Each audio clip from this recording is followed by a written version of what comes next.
We are very pleased about today's special guest. One of our goals on this show is to introduce you to people whose work you most likely have heard, but don't even know it. I'm talking about ghostwriters, ghost producers, ghost musicians, or musicians behind the scenes working on the music that you hear on the radio. And this man is all of that. You can find his work on albums from the likes of Jay-Z, 50 Cent, Bad Boy Bill, Roger Sanchez. He's worked with artists like Wyclef Jean. He's also done remixes for Prince, Beyonce, Daft Punk, Alicia Keys, Lenny Kravitz, Janet Jackson, and no doubt which you actually also have a Grammy for, yes, right? That's yes. Amazing. His music has also been featured in commercials for the NFL. And his latest venture called Freak Somebody, featuring Fat Man Scoop on the vocals, puts him in the artist seat. So yes, now you're at the forefront of your own career. There you go. Finally. That's awesome, man. And we're talking about none other than Dean, a.k.a. Freak Fineman. And that's actually an acronym, right? Forever reaching excellence and attaining knowledge. Right, F-R-E-A-K. There you go. Where'd you come up with that? You know, I was on the bus in Germany with Roger, and I was reading The Alchemist. Okay. And it popped in my head. I was like, yo, you know what? I need a cool name. Like, freak is just, everybody's a freak, like, at some point. You know what I mean? Right. So, a freak for coffee, freak for Starbucks, freak for chocolate. Mm-hmm. Like, what will separate my brand from everything else? And so, I don't know, it's man. It's dope, man. You got a thing going. It wasn't me. It was like this clever idea, the book, you know, sparked in my mind. So, yeah, that's how it came up. It was in 05, 06, something like that. No doubt. That's pretty cool. So the question is, what is your job title? Man of many trades? I mean, you could be a few different things. Like, what would somebody call you? Like, what do you put on your tax form? My tax form? Man. Entrepreneur. There you go. There's the title. Yeah, entrepreneur. Because that's a good title. Done so many things, you know? Right. And so your new song is called Freak Somebody. And when you say freak somebody in the song, you're actually meaning... It's a dance. It's just like dance. Dance with somebody. Dance with yourself. Nothing, you know, risque. Nothing suggestive. Just freak. Be yourself. Be a freak. Go nuts. Go wild. Jump up and down. Have a great time. Don't hate anybody. Love yourself. Love everybody. And just... freak somebody. That's what's up. Thank you for clearing that up, because depending on who the person is, that can be misconstrued in many ways. Probably I would misconstrue that. Oh, okay. But that's you taking it in your own way. That's not a bad thing either, right? It's cool. It's good. Yeah. But it's cool, like, you guys have this platform for me to explain. That's good. Like, you know, that's why we're here, man. Cool, you know. And I love the pumpkin shirt. Thank you. Rocking that. Halloween 3. Yeah. Silver Shamrock. That's dope. Thank you. Actually, you know what's so funny is we had a conversation the other day, and he was telling me how every time he's in the studio, he watches a scary movie on the screen while he's doing work. Is that inspirational to you? Is that why you do that? Yeah. The thing is, just horror is ridiculously funny. You know, you can't take any of that, like Jason, Freddy. You can't take any of them serious. Says who? I'm scared of all those movies. Okay, but you know what? I don't watch scary movies. I'm a pussy. Nah, you know what, Jay? You were hiding under your bed? The awesome thing about it is that it's fiction. I watch like this. I'm not even joking. Or sometimes I don't even look at the screen. Oh, okay. What's the last scary movie that... And I don't do well with that or like slasher movies. Like, I don't mind it, but like when they show like this, like when they show it happening... I cringe a little bit. Okay. Really? Yeah, like I don't like to see it. Like Kill Bill has a lot of blood, and I can deal with that. But when you see when you see them like slash people or something like Saw, you would be like totally against. Probably I wouldn't. Did you see the movie? No, I'm scared of that little guy on the bicycle. Jigsaw. Yeah, that's a crazy looking little guy. Yeah. So you're also a nutritionist? Yeah, man. Not licensed. I was a licensed personal trainer in Chicago, but I actually, you know, the nutrition aspect and physical fitness kind of, if you want to achieve that optimal physique or, you know, the optimal healthy lifestyle, nutrition goes hand in hand with that. Okay. So for maybe the last 7-8 years, I've been studying nutrition avidly every day. Mm-hmm. Some form of it, whether it's like tinctures, herbs, oils, essential oils, what have you, you know, like oil of oregano, things that I told you about. Just he was telling me instead of taking pharmaceuticals, cool stuff, just what I've come to find out just from research and talking to, I'm a community person, so I'm always in the streets. I always say hi and goodbye to my neighbors, the elderly people. I hold the door for them. How are you feeling today? You're a dying breed, man. My knee is giving me problems. What did you eat today? Oh, I had 3 scoops of sugar in my coffee with whole milk. Was your milk like, or was it organic? Was it stony? All that organic? information happening at one time. You know what I'm saying, right? So and then they had a donut. And then it's like, so sugar. Yeah, I'm sugar, like, that's the devil for me. would you ever consider substituting your Splenda with sugar in the raw maybe? And instead of 3 scoops of artificial like aspartame, maybe take the cane sugar and do like a quarter of it. And then if you need more of a sweetener, why don't you try honey, organic honey? You know what I'm saying? Mm-hmm. She's shaking her head over here. She used to do bodybuilding competitions. Oh, word? Yeah, So I she's mean, very up on, I don't, like, nutrition and stuff. I don't compete anymore. Okay. As I got older, I started to get more into the integrative nutrition like yourself, natural healing, organic foods. Going in, I competed in figure. I mean, a lot has changed in the last like 10 years where it became more of a social gathering than a discipline? Yeah. So I kind of decided to stop competing. My last show was in 2011. I haven't competed since. To me, it's become like a joke. I don't. Okay. Right now, as I'm getting older, my health seems to be more important than doing anything else. My mom, it's funny that you're speaking about that. She's a vegan now because she had some ailments and she cures herself. She doesn't see the doctor a lot. She's been able to get off most of her medication. But my mom is like totally vegan. And she does a lot of natural healing. She takes every time I get sick, she asks me what I was eating. For the most part, I do mostly organic. I don't use any artificial sweeteners anymore. I don't, once in a while, I do have food because, listen, we're from New York and I will have pizza and burgers once in a while.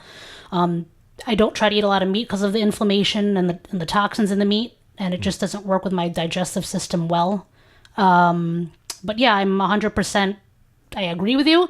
And I am a certified personal trainer also, but I don't promote what I do or what I did because nowadays it's like people still have that mentality to do anything it takes to get in shape where you don't have to do that anymore. When I competed, I was doing 2 hours of cardio a day. I was doing, I'm not going to lie, I did the drugs, I did everything. That was what it took to be competitive. And it's still in that nature to, people want to do that. I don't deal with girls with eating disorders anymore. I can't. If people knew, and I'm sure you know, that if you make little changes to your lifestyle, a little change will go a long way. Mm-hmm. If you drink, 4 cups of water and opposed to drinking no water or soda or, having one bad meal instead of binging on the weekends, it's not that bad. Right. Apparently it's still a pain in the ass to get rid of that sugar habit. I know. Yeah, I mean, I do believe in a lower carb diet because I think it does fight disease. Mm-hmm. It does? I didn't know that. Because of the sugar. Diabetes, cancer. Man, high blood from pressure. Carbs too? Yeah. Carbs, man. It's the digesting and the sugar. And the diabetes is one of the things I'm really scared about. It doesn't sit well in your system. Doesn't metastasize. Right. I mean, not to metabolize. I'm thinking about cancer now. Yeah. And then, that's like the end result. It's cancer from just complex carbs that are, refined, the refined white flours. My carbs, they come from vegetables. Mm-hmm. I do instead of, I eat a lot of quinoa. So I have these quinoa patties that we make. And then, I'll put I'll make a spinach wrap. Do you eat meat? No, I'm a vegan. Like that? Yeah, I'm like... So no milk or dairy at all? No dairy, no animal products, nothing. No animal derivatives, no animal proteins. It's crazy, man. How long have you been a vegan for? August 13th will be a whole year. Do you feel different? I feel amazing. Cut the carbs out. Crazy. Make yourself insulin sensitive. I'm telling you, it's a whole different ballgame how you feel. The first initial phase when you start to cut carbs out you'll feel a little weird. You'll feel a little wonky. Yeah, every time I do it, I feel weird. Because your body's still depending on that sugar. You feel a little wonky, but give yourself a couple of days. Your body will start, eating the fat off your body, using good fats to keep your body going, and you'll be... Word. And especially if you eat the avocado every day. Yeah. Avocados are delicious, too. Yeah, man. What I do, I take... Not with chips, though. I take pink Himalayan, sea salt. Pinch. Yeah, sea salt. Then I take cayenne pepper. Then I take turmeric and black pepper. Pink Himalayan sea salt? Yes, a better quality. I don't even know where... And turmeric's good for Where do you find all this stuff? You can go to the health food. Speaking of transformations, also, you got crazy tattoos going on. You've been getting a lot of work done. I see on Instagram. Who's your artist? I saw His name is Damian Rodriguez at Invisible NYC on Orchard Street in the East Village. No doubt. Yeah, she's got a lot of work, too. But you got some stuff going on. You're actually... Are you going to be on a show or something? What's going on with that? We're working on some press and some shows, man, to actually showcase his talent. And dope. I'm the canvas. So Yeah. next up, nice. September, I have my arms done all the way up. So come September 5th, I believe, we're starting my chest panels. So I'm going to get the chest going. And then, you know what? Then actually by that time, I'm going to stop for a while because I've been going consistently for almost a year now. It'll be a year next month. Yeah, and like, you know. It's good work, though. Yeah, he's amazing, man. I mean, yeah, he's a great guy. What's your Instagram so people who are checking it out can actually... Freak Fineman. Freak Fineman. FreakFineman. Everything's Freak Fineman. Branding across the board. Word. Yeah, it's some sick work, man. I love ink. I'm actually working on getting something drawn up myself now too. Okay. To extend my back piece. I have about a quarter of my back done, and now I'm trying to push it down my arm. I was originally thinking about going down to my wrist, but I don't know. It gets kind of sticky after a while if you get tattooed often. You know, like Vaseline. You have like A&D stuck to your arm for like 2 weeks because it's like you have to keep it moist. Or yeah, but then after a couple weeks, then it's fine. Then it's fine. Yeah, I was like Mr. Aquaphor, like. Here, I just got some touch-up work. Good for you, though. The color sticks well in your skin. Thanks. Yeah, what he did was he kept going over. Yeah, he kept going over. I mean, it wasn't as painful as I thought it was going to be because actually, at a certain point, you know, you go numb. Right. And that's the best part. He's just really, really good at identifying your like skin tone and then the colors to accentuate, to really pop. Gotcha. Out. You know what I mean? He's amazing. You have 2 koi fish over there? Yeah, I have this one. Swimming up to this one, but actually what's the second one? The second one, it was just I wanted a blue koi fish. Okay. I saw somewhat of a blue kind of turquoise-ish koi fish in a pond, and I've never really seen one on anybody's body. So I was like, yo, this is nuts. Mm-hmm. And I've always loved koi fish. Like Roger has koi fish at his place. 50 has like a huge koi fish lake, and I always was drawn to them. And like as a kid, I loved anime. You know, I loved the Yakuza films, and you know, just the whole Asian culture is like my favorite culture. Is it on your elbow too? It's on your elbow too. Yeah, I'm like. Looks painful. All right, I want to get into some music right now. What do you got going on with music? Okay, I have a project that I'm doing, a movie soundtrack I'm working on for Sony Pictures, and the producer of the movie loved the Freak Somebody track. You know, I'm like, yo, man, okay, my first track as an artist with Scoop. We're going to get it on the soundtrack of a major motion picture, blah, blah, blah. So submitted the record on Monday of last week.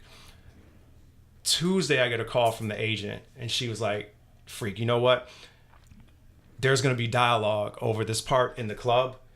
And then you got Fat Man Scoop screaming, everybody, you know, she's like, very nice. You know what? I don't think it's going to work.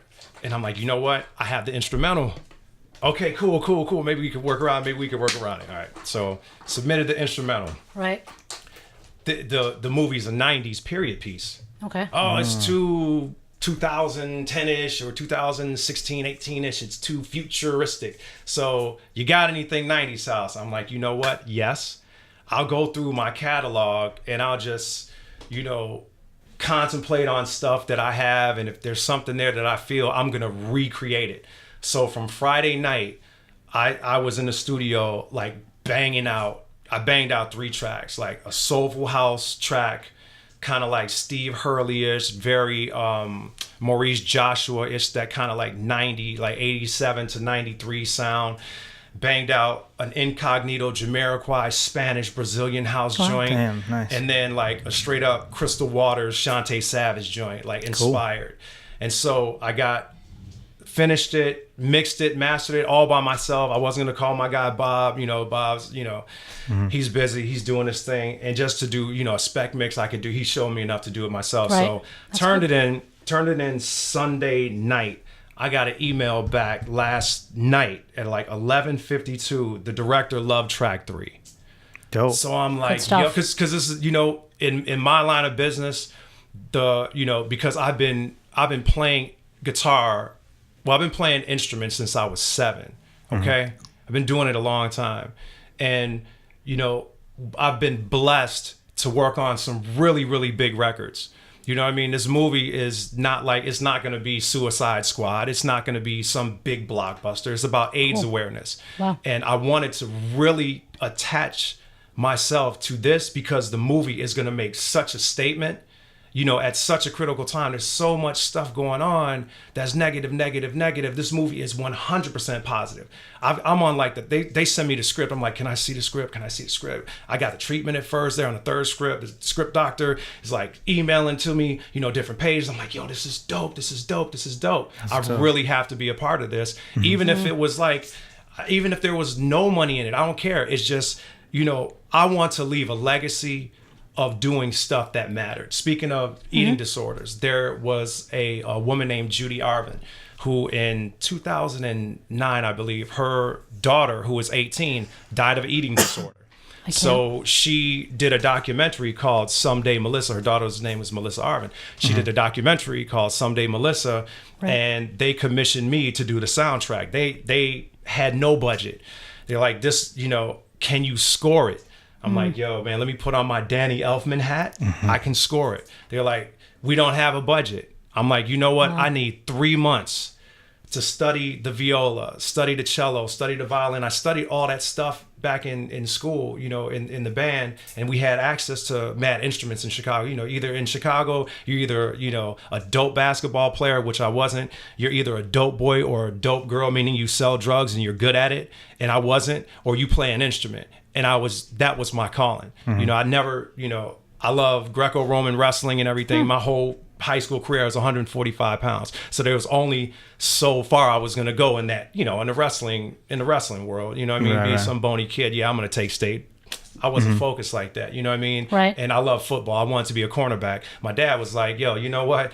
I love you, son, but you're going to get killed out there. There's like freshmen coming in. They're like 6'4", you know, 238, you know? Sure. And you know what I mean? So I chose music. But anyway. That's cool, man. So like, your dad was big into music too, right? My dad, yeah. My dad was, back in the day, he was really, really good friends with Scatman Crothers. And if you guys saw The Shining, Scatman was the bald-headed guy, and he was actually a blues singer. And my dad was cool with Nat King Cole back in the day. Oh. That's sick. Yeah. So every time Nat King Cole came through, That's and like impressive. a lot of blues people, my dad would always hang around and, you know, be, you know, not part of their entourage. He would be the person taking them around. And my dad was an amazing piano player, but he just, you know, he worked at Heinz VA Hospital in Illinois. You know, he dedicated his life to federal service, helping the veterans of foreign war, you know, the blind veterans, like walk with dogs and canes and, you know, different artificial seeing apparatuses. Interesting. So, you know, every once in a while he'd get on the keys and like play something dope. And I'd be like, yo, Dad, show me that. And then he'd be like, okay, you know what? You want to learn that? We're gonna give you lessons. And I'm like, Dad, I don't want to take lessons. And he's like, no, if we're gonna do it the right way. So enrolled me in a monastery where I was taking Suzuki lessons, which Suzuki is Suzuki Japanese. method. Yeah, it's Suzuki. That's how I learned. Okay. That's crazy. Damn. That's how I learned. You guys are connecting on all sorts of levels right Everything. now. It's Yo, crazy. Everything. My sister. On everything. See how the universe works? That's how it works. This is amazing. I love stuff like this. This is what I'm into, like straight That's up. where it works. So anyway, learned that. I was like bored to death because, you know, Prince was hot. You know, you had Michael Jackson was hot. Madonna was hot. I'm like, yo, I don't want to do this. Dad, I want to do the pop stuff. I want to be Eddie Van Halen. I want to be, you know, the Beatles. I want to be, you know, Hendrix. I want it to be, you know, all this stuff. My dad was like, yo, you have to learn the fundamentals first. Yeah. It's like, Dad, I'm not into it. Now it's like 4 or 5 years old. I'm like, Dad, I'm not into it. I want to do something different. Got away from that. There was a German teacher at my grade school. He was a doctor. He had his doctorate in music theory. His name was Dr. Stanislav. Yo, this dude was a virtuoso on anything. Pick up the guitar, play Bohemian Rhapsody. What he would play, like anything, you name it, the dude would put, what key is that? Let me see. He'd go through the scale, and then he'd sing it out, and he'd get this little piccolo thing, and he'd, and I'm like, yo, man, this is insane. Yeah. This guy's insane. Piano, cornet, this, that, the other. So he inspired me to, you know, to like really, really go for it. So that to segue back into this whole movie premise and the whole Someday Melissa thing. You know, I've done a lot of records. I'm not going to say they were meaningless, But on a scale of, you know, the accolades of, you know, seeing Roger at the Grammys getting the Grammy for something that we worked in his studio for like 2.5 hours, and then taking 3 months, you know what I'm saying, doing a score for a movie with no budget because you wanted to do it. That's way more gratifying, way more fulfilling than any like bronze statue, dude. Like, I mean, that's crazy. That's just, you know what? That's me. People like, dude, you're crazy, man. Yo, you're saying that because you got the opportunity. No, I built the opportunity. You know what I'm saying? But like, I'm at a point in my life, I made some very, very smart decisions. You know, what I wanted to do was I wanted to be that person in the background with a life that could pick and choose his way. Right. If I want to go on tour with Roger for 8 months, I could pick up and go. If I want to sit at G Unit, make 50 records or Young Buck records or stuff for Tony or whatever, or if I want to go over here and contribute to a Jay-Z soundtrack, or go over here and work on Alicia Keys stuff, or go over here and work on, you know, Bad Boy, I can do it. But I wanted to make myself such a force in the industry, whereas that, just say you guys have a session tonight, right? So you require piano, you require bass, upright bass, you require lead guitar, acoustic guitar, right? Yo, dude, who are you gonna call? Freak does it all. Dude, you know what?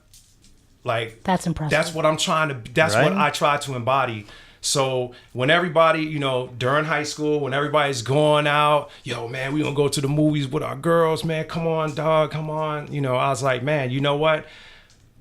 I'm gonna learn this record. Dude, you're crazy, man. You're crazy, man. You ain't never going nowhere, man. Put that guitar down, man. You sitting on your dad and mom's porch, man, playing guitar, all this Bob Marley stuff. Man, dude, that's whack, man. I'm over here. I'm like, you know what I'm going to do? I was in love with Biggie. Biggie was my dude, right? I love Biggie. I love when I saw Beat Street for the first time, even though one of my favorite movies. You know, give me another one. You know one of my favorite movies. I was like, I'm going to tally up all the high fives now. Yeah, you know what I'm saying? We get about like 300 of them. I know. So, one of my favorite movies. I was like, yo, I saw that, and I saw the culture of New York and the crew culture. Chicago had gang culture. You know what I mean? Like, cats would meet on the corner with guns, knives, sticks, and bats. Whereas at New York, you know, even though they did that too, you know what I'm saying? You had the gangs and all that. But what I was seeing, what was being projected on my TV through BET and things of that nature, was Crazy Legs and the New York City breakdancers settling, you know, like, okay, you know what? You're talking all this smack. Take it on the linoleum, son. I was like, yo, you know what? I have to be a part of that.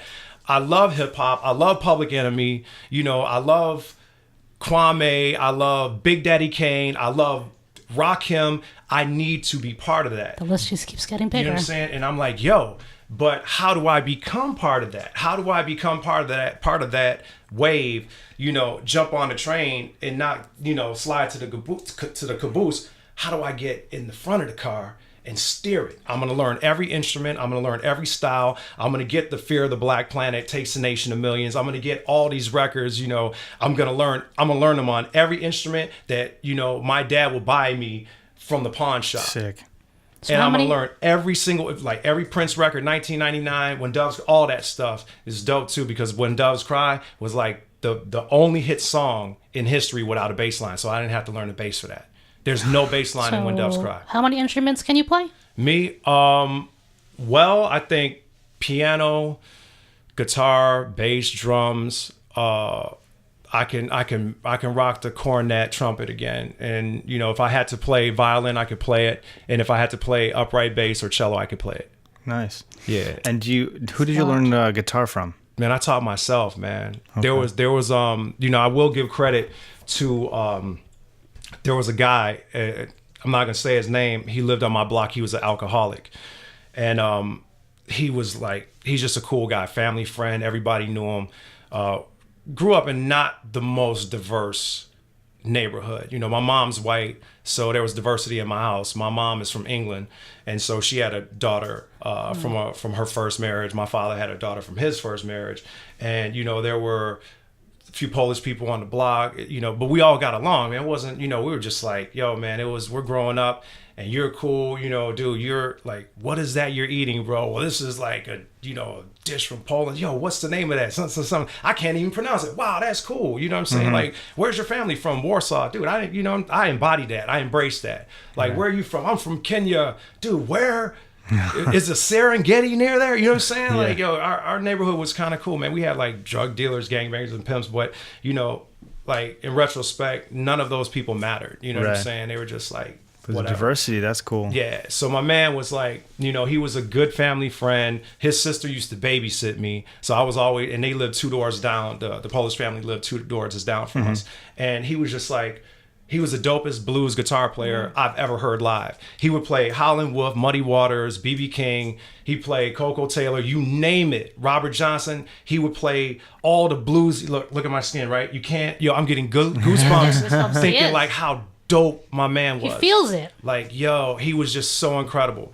And he could play anything too, but he didn't know how to read music. He kind of like messed around with it, but he was all heart and soul. Felt it. He was dope. Like, he's like, yo, man, you got to get into this. You got to get into that. And I like, you know, would hang with him until he got too drunk and passed out. And he had a black Fender Strat that we call Blackie. Actually, he named the guitar after Richie Blackmore. And so, yeah, he was like, man, dude, you know, you got to show me some stuff. He's like, yo, man, I'm going to show you one song. And it ain't going to be any blues. It ain't going to be Stairway to Heaven. It's not going to be nothing to get you chicks. I'm like, all right, what is it? He's like, dude, it's Rock You Like a Hurricane, the Scorpions. I'm like, okay, I like that song. You know what I'm saying? It's like old as you know, whatever. Some chicks like that. Yeah. You know what I'm saying? Hair metal like, chicks. All good. Dude, you know, yeah. I mean, I was more into the period of Guns N' Roses than, you know, it was like more that whole. It's not going to get you any chicks your age. Right. Yeah, it might get me the groupies that you know, they had in their day. That's okay. They're still good girls. That's right. The girls you're trying to holler at, you can get their moms probably with it. You know what I'm saying? None whatsoever. So he showed me that song. He was just like, you know what? You know, you didn't want to listen to your dad. So you dropped out years ago, the Suzuki thing. You could have learned the fundamentals. He's like, this is what you do. You learn this song and you learn the notes. These chords are called fifth root chords. Learn why they're called fifth root chords. I'm like, all right. He's like, and that's all I'm going to do. Yo, and then he would like be drunk, drinking his E&J gin and like drinking his Old Style. Old Style is a beer from Chicago. It's like water. Old Style. It's like, yeah, they like sell it at the Cubs games. Not like OE. Nah, nothing like OE. That's a different story. I got like a OE 40 bottle bust over my head like when I was a kid. Nothing like malt liquor. Yeah, to make you feel good and make you like harmonious. Yeah. So anyway, I studied books. Actually went to college. When I went to college for a year, studied music theory. I was like, is that what you have a degree in? Is music theory? No, I don't have a degree in anything. No. Okay. I'm going to segue into that too. My bad. Actually, I am a college dropout. Okay. Nothing wrong with that. I dropped out of college to go on tour with Mariah Carey. Oh, I'd say that's a pretty good. That's a pretty good reason to drop out of college. But the reason wasn't the reason that it should have been the reason for. What album was this? That was the album. It wasn't Butterfly. What's the name of the album? With when she did all the stuff with Mace and all that stuff. Honey. Honey. Mariah was at Chicago Tracks, and I always like every chance that I had, I was always that dude in the back, like playing something. So she's just like, yo, you know what? I was there. I was like messing around. She came past the room. She's like, yo, who are you? I'm like, I'm Dean. I'm Freak. And she's like, now who are you? I'm like, yo, who do you want me to be? She's like, do you have a passport? I'm like, yep. She's like, is it valid? I'm like, nope. She's like, here's $100. Bam.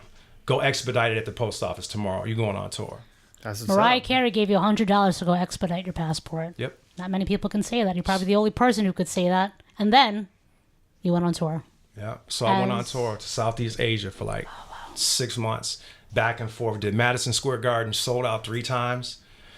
And then like out of the kindness of some people's hearts that I met in the industry through her, they gave me the opportunity to move here when I was destined to move here. And so like this is why I quit college. And I quit college with a negative kind of demeanor. like I was like, you know what? I got an opportunity to make 3 times what my professor makes, you know, in a year. I'm gonna make that in 6 weeks, triple her salary. And that was my motivation for quitting college, so I could spite her.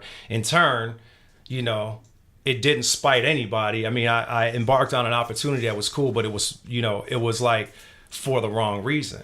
That's how I got here, really, man. Quitting that situation and you know, coming here. But if you didn't do, everything happens for a reason, man. If you didn't do that, other things wouldn't have. A negative turned into a positive. Yeah, that's what we like to see. Yeah, because essentially, you know, if music wouldn't have worked out, I'm pretty good at graphics. I'm pretty good at drawing. I would just move to, like, you know, LA, man, become a Pixar animator or something like that, or do something cool in animation, horror animation, you know, whatever. So I mean, there was going to be, like, you know, how people are like, oh man, you need something to fall back on. No, it was either music or bust, or art or bust, and they're both relative. Mm-hmm. So anyway, so yeah, I think you're doing good, man. I think you made the right decision. Yeah, I think, don't hate you know, on yourself for it. I think that's so. the wrong way to look at it here. Like, no, sometimes, you know, no, seriously, I think so. Sometimes, because, like, you know, this journey, like, man, anybody, and you know from like the competitor aspect, right? That is just, you know, when you get to a certain point and you feel like, you know, you've done a good thing, you've made great choices, you haven't defecated on anybody in any way to get where you have. Mm-hmm. There's always a multitude of people who always, like, you know, something to say, have something negative to say, you know, and no matter what you do, and you like, even when you're helping them, even when you're especially when you're helping them. Man, can't you just be happy for me? My God. Yeah, you know, it's so hard for people to do. Yeah, like, yo, you know, and you know, and then these people, those people, and you know, you guys can agree with me on this as well, being in the industry and, you know, physical fitness, that those people are the gatekeepers, right, to get you to the next, that can possibly get you to the next level. Funny story about the whole my connection with Jay-Z and The Rock. Okay, there were powers that be in a certain organization at a label, right? Mm-hmm. That when I did the 50 song Amusement Park, you know, because with my hip hop stuff, I'm known to play instruments and, you know, MP3 them down to 128 or 96 kbps to make them sound like records.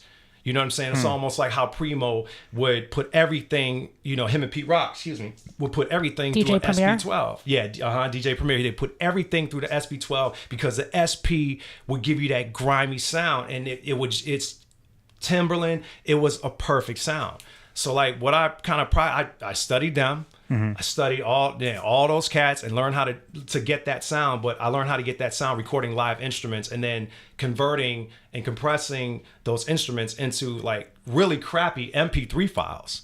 Interesting. And getting vinyl almost really, you know, like a sample sound. And so, you know, I've done maybe 200 tracks like that.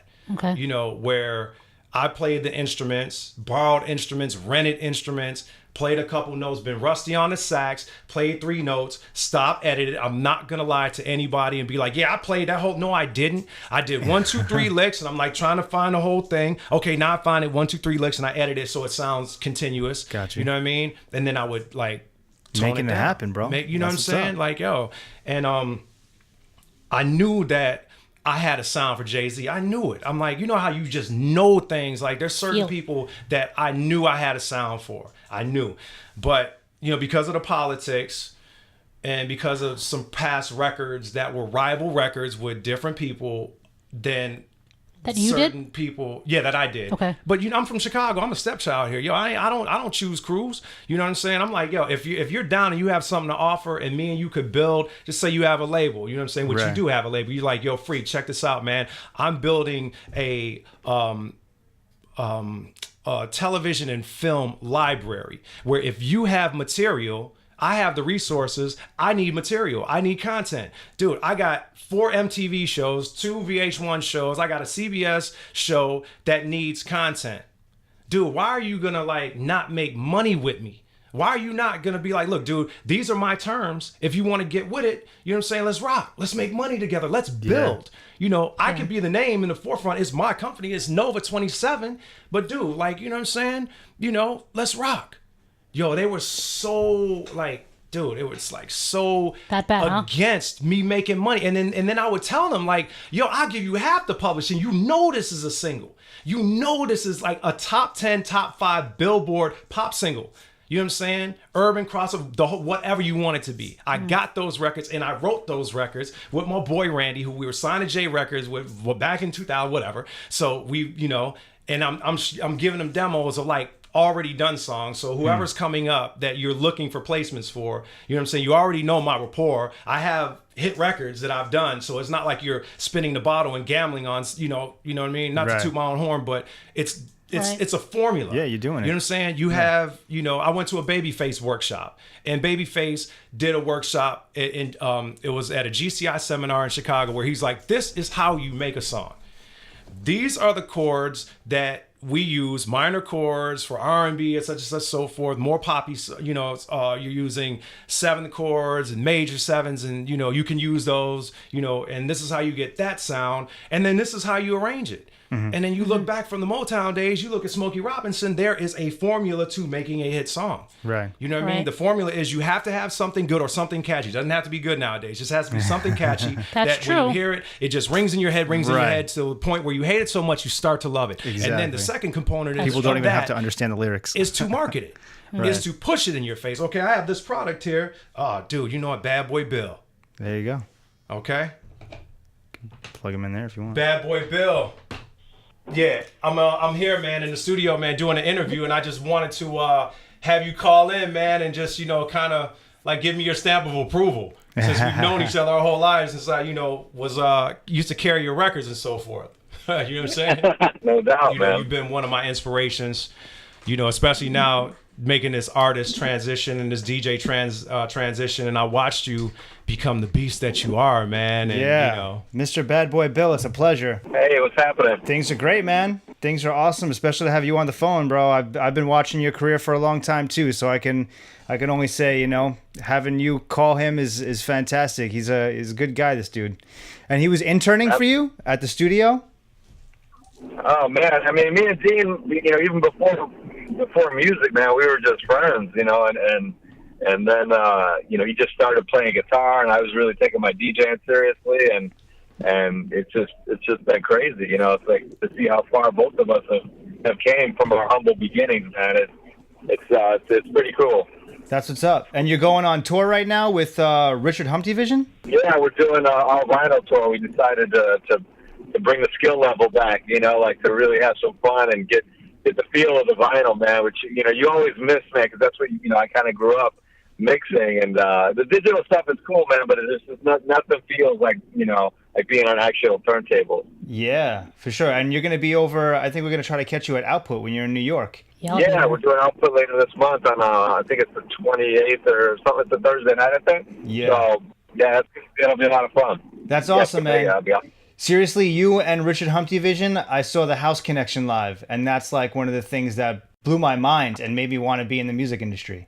Yeah, no doubt, man. Thank you. Yeah, it was a different time, man. The way we would do those mixes, man, with the crazy edits and intros, and just it was a lot of fun, man. It was a lot of work. We would spend like a month, man, like on a little 2-3 minute section of the mix. Just that's insane. So many songs coming in and out. Yeah, it was insane. Yeah, it was nonstop. Crazy set. I've listened to that set. I can't even tell you how many times I've repeated that set.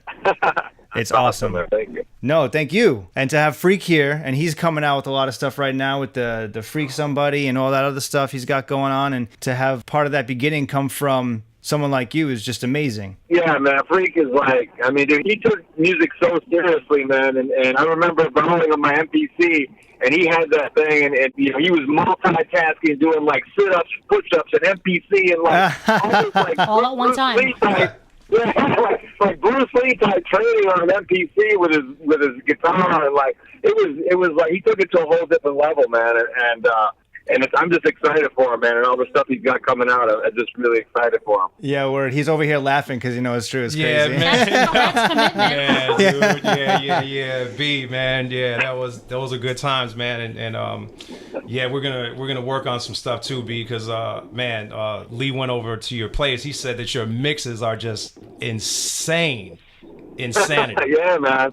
Okay. Yeah, I just did a mix out for my boy Vice. I don't know if you guys know DJ Vice, but he's got a new track coming out with Kelly Rowland that I ended up doing the mix out for him on and stuff. So yeah, I mean, I'm doing the mix sounds as well, and that's a passion of mine as well. So between man, it's like doing all of it, the DJ and the vinyl, now mixing down stuff, but it's fun, man. It's been doing my own production as well. So yeah, man, me and Dean definitely got to link up on something. So I'm down. Soon, yes, sir. That's really cool. Can I ask one question? What program are you using?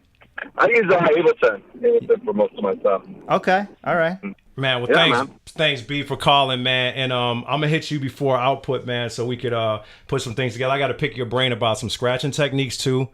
Okay. Yeah. I need your help on some of those bad boy Bill licks, man. You know that aren't on YouTube. Something Bill's I got can just that scratching technique. Yeah, something that I can like covet. Hell yeah. You know what I mean? Yeah, so yeah, bro. So thanks for calling, man. Thanks for having me. I'll talk to you guys soon. Okay, Thanks good luck a lot, on the man. tour, man. Bye, bad boy Bill. Thanks, guys. Bye. Bye. Bye. Okay, cool. That was dope. So, you know, the universe, man, like Works the in universe mysterious ways. is a great you know, I wouldn't say a great tool, but it's good to it's just a good thing, man. Yeah, I definitely see things coming together more, and it's especially like once you have that positive vibe about things and you're starting to connect with the right people, because a lot of times you connect with people who you think are the right people, and then they end up being the people that you're trying to help and that are screwing you over. But at the same time, like, you start to learn that, and I think you have to go through that to get to the good times too. You know, I don't know if it helps you appreciate it, but yeah, you know what? Yeah, just kind of like getting back to what I was saying about, you know, certain people at a certain, you know, they weren't at Rockefeller per se, but, you know, there were certain people that just didn't want me to advance, you know, with Jay. So one night. And that was, I'm sorry, that's just because you did other records with other people. And just because it was hate. And I can say it's just because it was like straight up hate, cats hating on me, don't want to see me, you know, advance with people that they presumably thought they had the key to the gate to, which, you know, I'm a persistent person. You know, I joke with my wife about this all the time, and my mom. I was telling my mom that I would say this today on your show. When it comes to music, I'm a date rapist. For real. I'm like the epitome of like that college buffoon, like, you know, beer bonging, like date rapist, because I refuse to hear stop, no, and don't. I'm not going to hear it.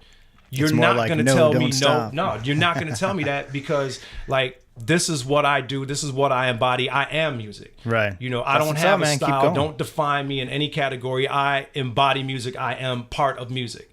So you're not going to stop me from doing something. You're just not going to do it, because this is the thing, you know, and for the both of you as well. And I say this on my soul, and I told you this. So if, you know, moving forward, we'll be in contact. If there's anything that you guys need from me, you know what I'm saying? Like, whatever, like if it's a book or, you know, whatever.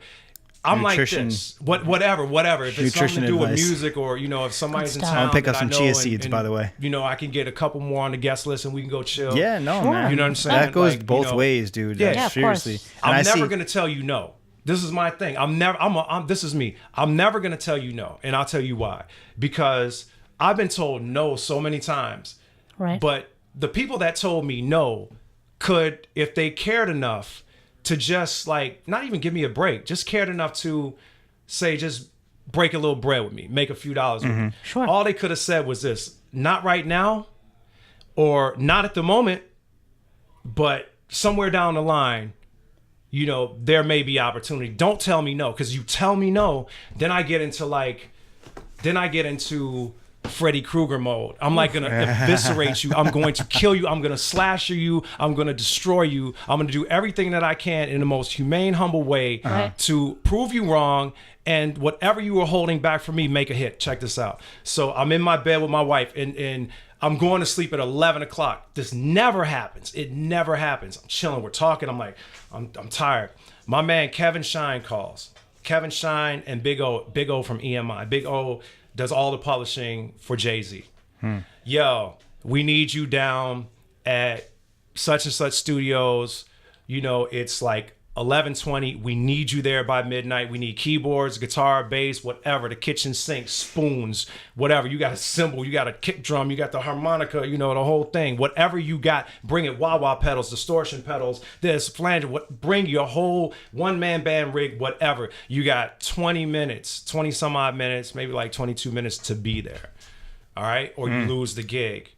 This is for the American Gangster album. I'm like, you know what? I jumped up, grabbed everything I could, hailed a cab, got in the cab, got there. So I get to the studio, and it's like a couple different people from the labels, not label, the labels are there. And they're like, you can see it in their eyes. They're like, I didn't, for months and years, I've tried to keep this dude away from this situation. Why is he here? But they know why I'm here, because I was told to come here from the top guy over you. I'm in the studio from midnight to 6 in the morning. I made 12 tracks. Wow. Okay? They didn't want me to leave. They did not want, they're like, yo, Freak, what else you got? What else you need? You need that Curtis Mayfield? So it was crazy. And I don't have a non-disclosure, but I can't say who it was in the studio. But when I came in, there were like all these musicians. You know what I'm saying? That's what I'm saying, who you gonna call. There's all these musicians and stuff, like, you know, with their chest out and all this. I saw the receptionist, like, who are you here for? I'm like, I'm here for Bernard. What's your name? Freak. Okay. If you could wait right there. Nah. I got a 50 record on the radio with bombs being dropped. You know what I'm saying? 50's about to perform this song on the BET Awards. My single. No, I'm not waiting in the lobby with no disrespect to them. I ain't on that. I walked into the session. You know what I'm saying? They already knew I was coming. Walked into the session. You know, DJ Toomp playing beats and all this stuff. What I did,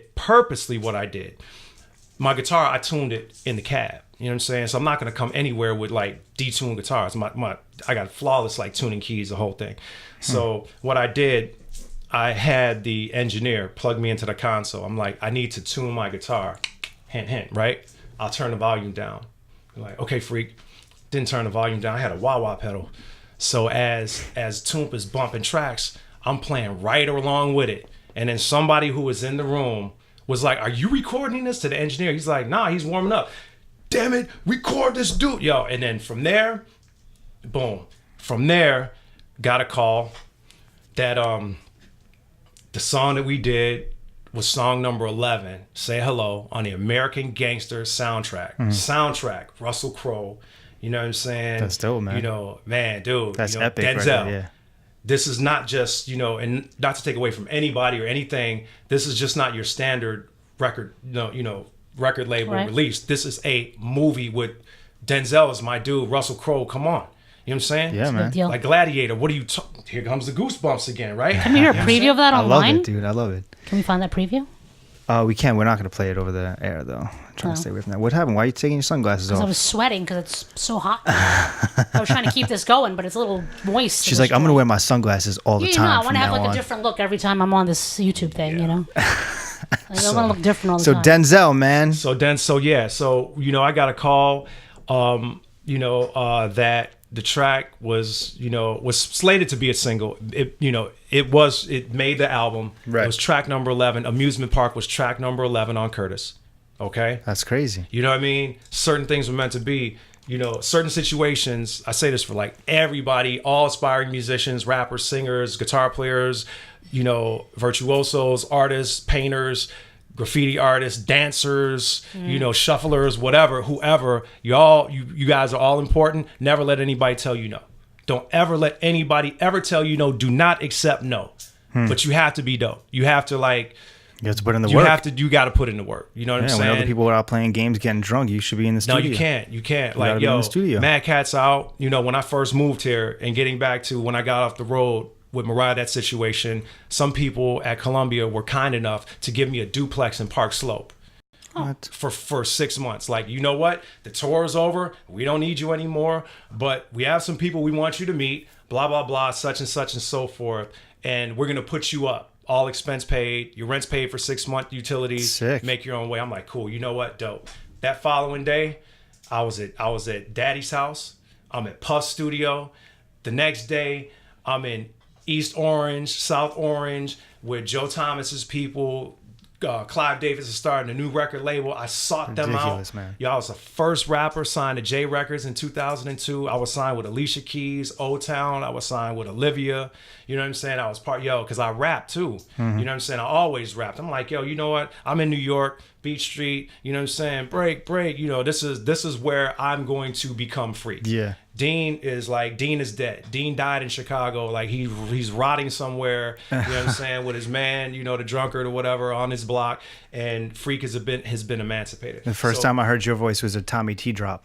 Oh man, dude, yeah. The one and only DJ Tommy T, NYC. Yeah, that's shout out to Tommy T. He's super, mad cool people. Super helpful too. You know what I'm saying? He's awesome. Yeah, great guy. And you know, but yeah, you know, just I said like an hour's worth of mumbo jumbo, you know, Jay, to just say, like, you know, there's always hecklers, there's always trolls, always somebody's like, yo, you're not good enough when you know you are. You're not, I'm not the best, you know what I'm saying? And I won't even go there and say, yo, I'm better than him or her or this cat who's had Fruity Loops for 2 months and is making banging beats. How am I better than this person? I just, you know, grinded it out, slaved, and, you know, became the opportunist without selling out my integrity to get gigs. Right. You know what I'm saying? Like, I'm no different or better than this person because with that determination, that person, just by the laws of the universe, that person is going to inadvertently put him or herself into that right position. And then when that opportunity meets luck, they better bring it. And if they bring it, they're on. And then they better sustain it. They better up that game. And, you know, it's hard to sustain it too. Yeah. So, like, you know, one thing just in, you know, being a comic is kind of like a double-edged sword because, you know, like moving on, I don't really do hip hop that much anymore. I got put into a situation with a couple upcoming artists that got signed that I really believe in, that are really dope. They don't have budgets because, you know, the record labels, they don't work like that. They're like, yo, you got to get everything yourself. We signed you off, you know, your YouTube following. And so, okay, what's next? And I'm like, you know what? They're like, Freak, man, can you help? Yeah, I'll help. Yeah, whatever. Like, you know what I'm saying? Throw this, you know what? I rather back end deals and stuff. No, not even. No, this is mixtape stuff, which, yeah, it's like some back end stuff. But, like, you know, to go from Jay-Z and 50 Cent and No Doubt and Alicia Keys, the only person left for me to rock with is Eminem. But Eminem has his tight camp, which I totally, you know, I get it. Yo, this Eminem's got his thing. He's got his thing. You know what? I'm like this. I got 50 Cent, who is his best friend. I got a single with him, which was his second most successful single in his career, Amusement Park. Sold 13 million copies. And you know what? Dr. Dre mixed my record. So you know what? If I don't get to if I don't get to work with Eminem, I can accept that. But like that, you know, to really aspire to get any bigger on that level, that's who I'd have to make a record with. You know what I mean? And it may happen, it may not.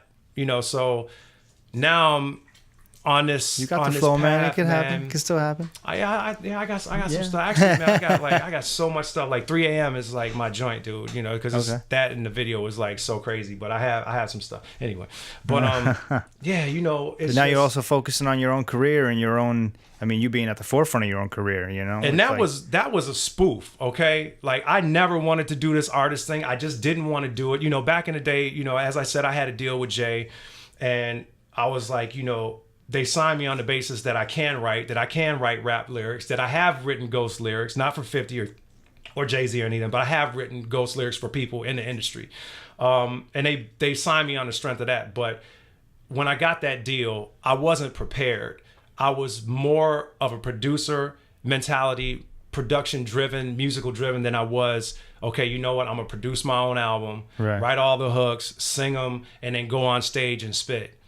That's not what I wanted to do. They were like, that's what you're gonna do. I'm like, you know what, I think I'll be way more helpful, way more suited to help these my fellow acts. You know what I mean? With their projects. So worked on Olivia's stuff, Bizounce, worked on her song, worked on Alicia Keys, worked on her song Girlfriend, worked on that. And then me and Roger, we did the Butterflies remix, which is crazy. And, you know, so I wasn't ready at that point. And this, why I say this whole thing, this artist thing is a spoof, is because 3 of my closest friends in the industry who are artists, they've been telling me since 2006, you need to be an artist.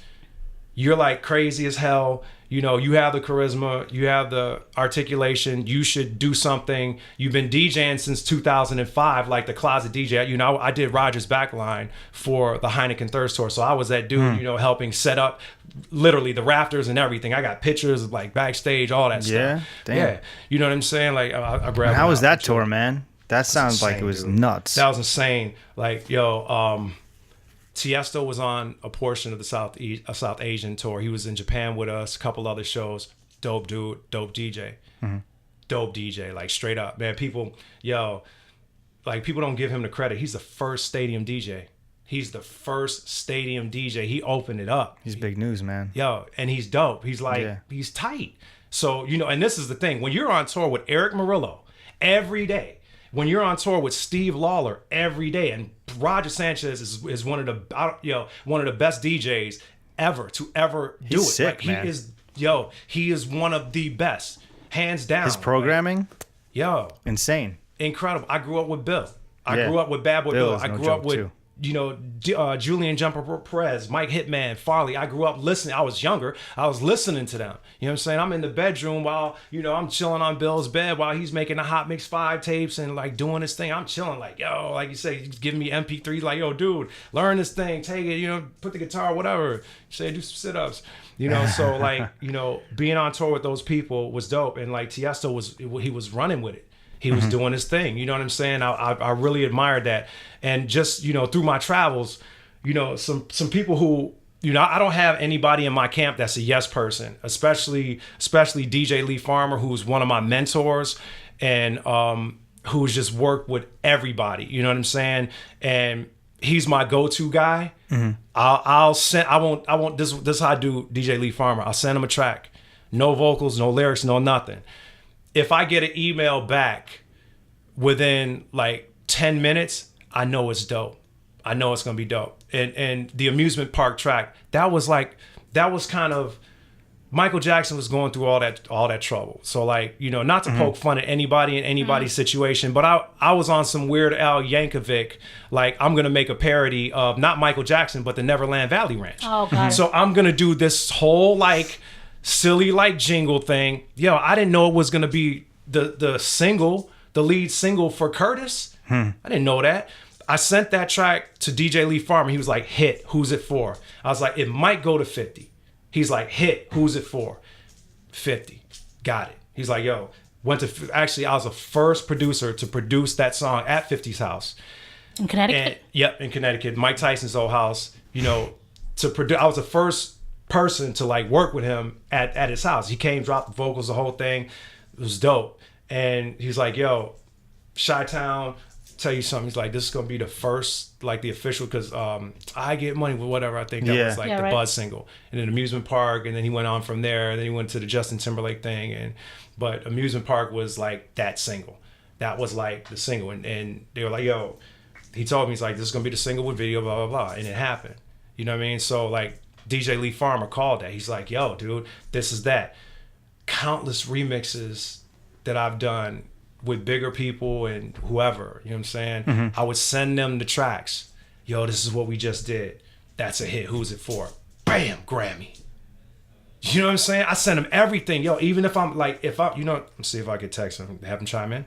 Who's that? DJ Lee Farmer. Yeah, sure. Okay. Go for it. Yo, but I'll send him everything. Like for my album, what I'm trying to do, I really like producers and singers and artists. So being that I hate my voice, but I can carry a tune because, you know, I have somewhat perfect pitch because I've been playing instruments my whole life, and I tune instruments, and I, you know, fine tune the instruments and sing to them as I'm playing, trying to do like, you know, scatting and things like that when I'm trying to be on my George Benson, you know, but I don't want to sing. I'd rather be the person that writes. I have a writing partner named Randy Beasley. He's my boy. We were signed. Yeah, we were signed together. He was in a group called Art of Soul when we were signed to Jay, and he and I have just been best friends. And that's like 16 years we've been working together. So we created this catalog. And so when I was kind of convinced to go into this whole DJ thing, not EDM DJ thing, but just this DJ producer out in the front, acting like being myself, which I'm a freaking nut. I'm animated, you know. I'll have my juice with like 3 big chunks of ginger, and she knows about this. You're like, whoa! You're like, just yo, I don't know about this life, True. dude. Pookie, New Jack City, crack cocaine, like yo, That's ginger. how good he felt. But ginger is dude. That is like, that will get you going. Really? Yeah. I drink water. If I need to stay up, I'll just guzzle water. Infuse it. It helps with your digestion too. With like fruit too, or you're just saying just the ginger? You can infuse it with like blackberries, boysenberries, blueberries, and that helps pep you up more? Yeah, I found it has. Yeah, and because I don't like lemon, coffee, so you know, lemon and that's coffee's just something. My wife got me into that. I was never a coffee drinker, but we get this fair trade coffee from I think Trader Joe's, and it's amazing. It's like and I drink it black, and it's so good. Okay. So anyway, yeah. So so what I'm doing with this whole Freak Fineman project, and Scoop has been really, really behind me. He's one of the people who, you know, has been pushing me avidly to do this. He's just like, the track is dope, man. Thank you. And you know that wow, that's guitar. That's lead guitar. Okay. And the do that's me playing live bass. I have an Ibanez SWR bass, and I'm playing with a pick. And I'm trying to be. That's my like Flea Red Hot Chili Pepper wannabe. Okay. So like you hear, you know, a lot of people like, yo, what keyboard is that? That's not a keyboard, dude. I have this pedal called a Theta pedal. I went from that through a Crybaby, Jimi Hendrix Crybaby wah-wah. Then I have a Boss DS1 distortion pedal, and I had a flanger on it. I have a Boss flanger. Okay. And then I went in and I just, you know, actually intense, it's a harmonic, it's a C harmonic minor jazz scale. Okay. That's what it is. It's all half steps. What studio did you do this in? I did this in my studio. Okay. Yeah, and then I had Bob Basie Brockman, who's like, to me, one of the best mixing engineers. He mixed Biggie Ready to Die, Craig Mack The World, Tony Braxton's Secrets, and Fuji The Score. That's no joke. He mixed those records like from tip to tail. And he started off with Herbie Hancock. Huh. And like, yo, that was his mentor, his teacher. Then he did pretty much when Bad Boy was the it Bad Boy. He mixed all those records, and then Babyface and L.A. Reid snatched them up. So he did all the Goody Mob Soulful. He did all those LaFace records. And then now he's like, you know what I'm saying? Just he did, you know, it's just so funny. Like just about 2 months ago, I love Fleetwood Mac. Landslide is my joint. Yo, but I love the Dixie Chicks version of that as well, right? Okay. Bob mixed that record. I'm like, yo, dude, why is your name on it? Oh, he's like, yo, Freak, man, you know what it is. I just work. He's like, you know what it is, man. I just work, Freak. I'm like, dude, that's like, yo, dude, the mandolin and how you mic'd it and just how you isolated it. And he's like, oh, that was a Neumann. I'm like, yo, man, you're just, you know. So I did it in my studio, and then Bob mixed it, and then Kevin Granger in the UK at Wired Masters, he does like all Ministry of Sound, all Nicky Romero, like all their records, and like a whole bunch of pop and rock stuff. He's amazing. He mastered it. So Bob usually goes to a few key people in New York that master all his records. Yo, Kevin has been added to that list. Yeah, nice. So, you know, I gave Bad Boy Bill, his ear is just incredible. He's becoming one of the most incredible mixing engineers, period. You know what I mean? Interesting, man. And he gave me like, he emailed me all his gear. I forwarded to like what he's using and how he's A-B and this and that. And like, it's incredible.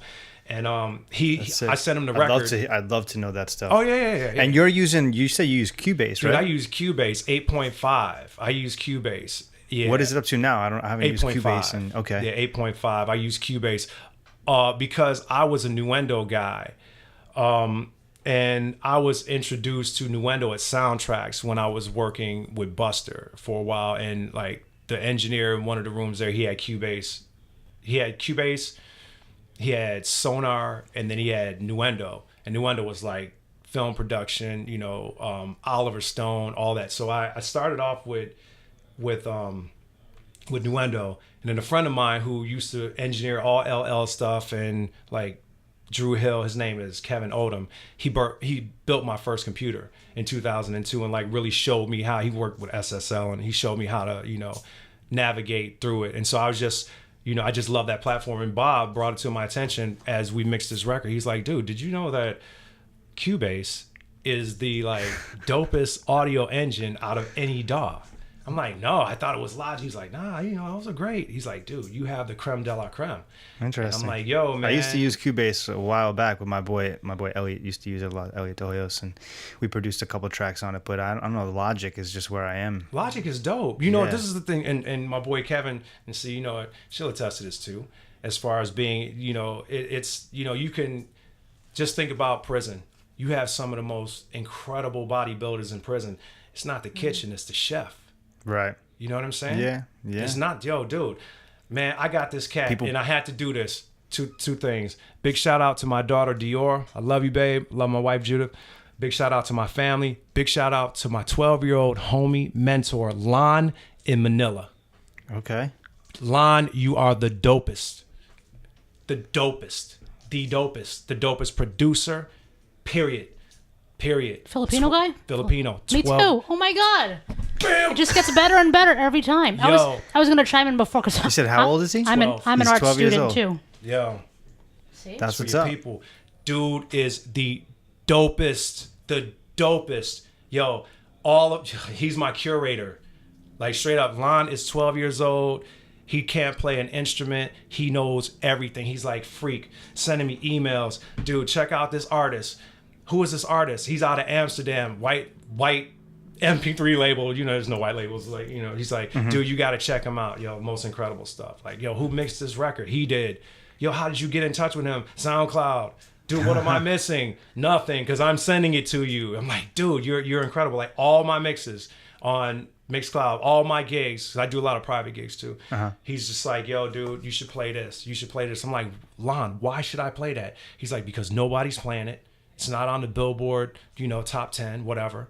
And, not that I'm against any of that. I'm not. A good record's a good record. You know what I'm saying? No, I like, agree. Alesso's 100%. dope. There's been, W&W and, dude, Don Diablo. I like, there's Don really Diablo. nobody I don't like. You know what I'm saying? So he's just like, man, if your name is Freak, you're a freak, right? And I'm like, yeah. He's like, well, dude, you gotta play the freaky music. I'm like, yo, man, dude, I'm like, yo, as soon as this pops, because I'm gonna make sure it pops. Yo, I'm getting you a work visa. I'm getting an office somewhere in Manhattan, and dude, I'm gonna let you, yo, I'm gonna fund your life, dude. You'll go to like a dope high school. I'll be your surrogate, man. I'll be Splinter. You know what I'm saying? Like straight up. His family's super poor and I've been helping him.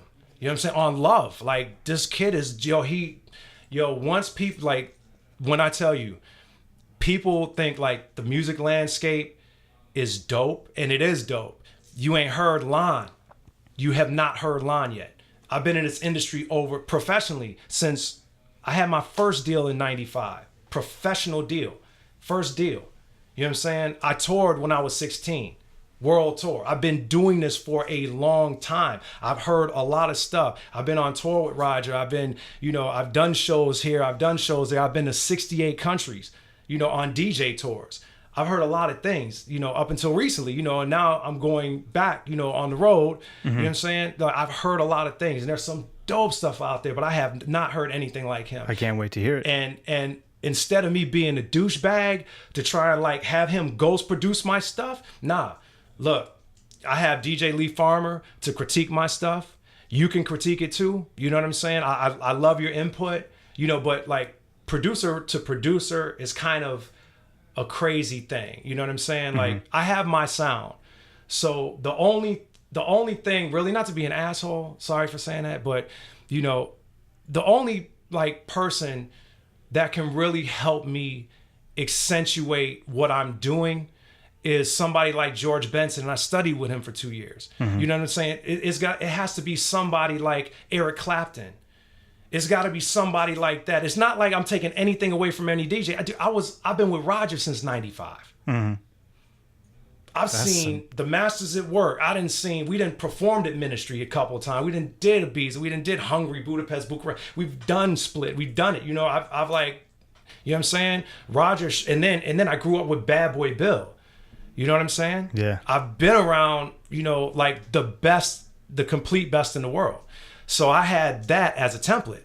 I worked with George Benson. I worked with Clef. Clef is an amazing beast. He's like everything. He's like the end all be all, encapsulated, one of the most talented people Why ever. Clef? Yeah, Wyclef. 50 Cent is one of the most brilliant minds ever, and I spent 4 hours with him in his house just talking to him. You know what I'm saying? Our conversation started like this. This was like when he was with Vivica. So, you know, I was like, with all due respect, why do you choose vitamin water over like Gatorade? And he's like, let me tell you about crystalline fructose and that I don't care about who you're sticking it to. I don't care about your money. Yo, dude, why are you doing what you're doing for these health benefits? Yo, and then he has a gym right next to his studio. He had 225, he had a 45-pound, bar. He had 45, 45, 45, 45 incline. Yo, so we go in there. Dude, on my word, picks up the incline, bust 10, 225 incline, just like off that. I'm like, yo, we spoke nutrition, didn't talk about music once. Did not speak about music. The record was done. I'm like, yo, dude, why do you choose this opposed to that? That's sick. So yeah, it was just really crazy. You know what I'm saying? So anyway, Lon is dope. Lon he's gonna be a force to be reckoned with, and I have a pretty dope legal team, and I have a super dope business manager. That he's like, when he makes his transition, he's going to be well taken care of. No label, no artist, no anybody is going to be able to take advantage of him. Like I've done, like people taking advantage of me. I guinea pigged this to let you through. Like, it's not going to be headache free because you're going to learn the industry, dude. By all means, you're going to learn what it takes to, you have a deadline for a song and you have to be, in London, and then you have to be on a plane. You have to finish this, and then when you touch down at Newark or wherever you touch down, that car service is bringing you straight to the, to the studio for another 17 hours. And then you got to sit into a 6-hour mix. And then you got to fly back to the UK and sit in a 2-3 hour mastering session. And once that's done, once it's been printed, it comes back to me. I have to proof it. Bob has to proof it. We have to proof it. The team has to proof it, not just me. You know what I'm saying? And then if something needs to be tweaked, you stay there. And then when the task is done, you come back home. You're going to be back at, in another territory. Dude, you may not sleep for years, dog. But he wants it. He's like, and I'm like, yo, dude, that's how I was. I'm like, yo, I was like, and put me to the challenge. And you don't think I can do that for you? I know you can do it. So like, I just let him know his production is dope because it is. And, I let him hear my records, and because I could play, a lot of stuff, he likes that, and I'm also going to get him music lessons and the whole thing, because he wants to play every instrument. I'm like, yo, dude, it's all gravy, man, whatever, so got that. But DJ Lee Farmer, he's dope. He's just he's somebody that you guys should definitely check out. He just awesome. Performed as I hit you up. Him and DJ Scratch performed down in I think it was Little West 12th or whatever. Remember that night I hit you? Cielo? Not Cielo. It was Sabrosa. Oh, okay. Yeah, it was like DJ Scratch, DJ Lee Farmer. Right. Yeah. So Lee's he performs everywhere, man. So yeah. Now I remember what you're talking about. I remember that. Let me just see if he's around. Let me see. But yeah, anyway, this industry is it's a tough one. Yeah. And it's not fair. You know what I mean? But you just, like fitness, like training, like race car driving, is your skin thick enough to put up with somebody telling you, even though your stuff is dope, nah, you suck. Yeah. Nah, you're not ripped enough. Nah, you're too short. You don't have the muscle density. You don't have, man, what? Sure. You don't have that. Why are you here? After she done put in 6 hours that day. That's true. I know the feeling. And the little oatmeal that she ate, a little handful of oats that she ate in the morning, before her workout, that's been gone on her way walking into the gym. She didn't burn that off. So everything else is like courage, determination, like sheer discipline. You put all that in, and you have somebody, in a lofty position telling you suck. Yeah. That's what, like, everybody be prepared, because out of, you get 10 people in a room, 8 are going to hate you. One is going to be like, yeah, all right. And the other one's going to be like, I could tolerate you. And that's how it is. And it doesn't matter the skill. It's just... doesn't matter. Yo, dude, like, man, I have a lot of people. I have a lot of cool people. I'm not going to say fans. I say friends on social media. They're like, yo, I heard that record. I got a record with Bad Boy Bill, Costa del Sol. I'm sorry, man. And Bill was like, yo, dude, I need you to be the Gypsy Kings. I'm like, cool. I did my whole, acoustic Brazilian guitar thing. It's DJ Lee Farmer right here. DJ Lee Farmer. Yo, what up, man? Yo, I'm at my interview right now, and Okay, cool. man, I was just mentioning how. He was just talking you up, man. Lee, I was just telling these great people, man, how you're the final end-all, be-all of my music. I send you everything, and I said, like, there's a window of maybe 10 to 20 minutes where I expect something back, and if something doesn't come back within that time frame, I know I got to do better, right? Yeah. All right. Right? No hesitation on that. That's it. Yeah. There you Yes. go. No yes man, no nothing. And I told At least he's being honest. Yeah, that's all I can be. And yo, you know what I'm saying, Lee? Also, I was saying how you called the amusement park track, and you said that was going to be a smash hit. You called it when I sent you the track, right? Oh, dude, it was, man, right. As soon as I heard the track, I was just like, this is the one. We got to get this to whoever is the biggest person we can get it to, because it's going to be a smash. I said that almost exactly. That's what's up. Yeah, and it ended up, man, like, the funny thing was with the whole scenario when I had met that dude, the producer showcase. Oh, Jay Hatch and them, right? Right, exactly. And Don exactly. DiNapoli. Yep, and Don DiNapoli. And then we got involved with their thing, and they heard it, and they were just like, oh, my God. And then Chris Lighty heard it. Chris Styles heard it. And Chris Lighty heard it. And Shaw Money heard it. Well, they heard it after Chris Styles. Right. Chris Styles heard it. Chris Styles heard it at the producer event and flipped out. And then Chris Lighty and Shaw Money heard it, and then 50 heard it, and then it was just like, it was a done deal. That's what's up. So, but yeah, ever since we were like little kids, we were writing songs and listening to music, and just being on that vibe. So it's just always been that.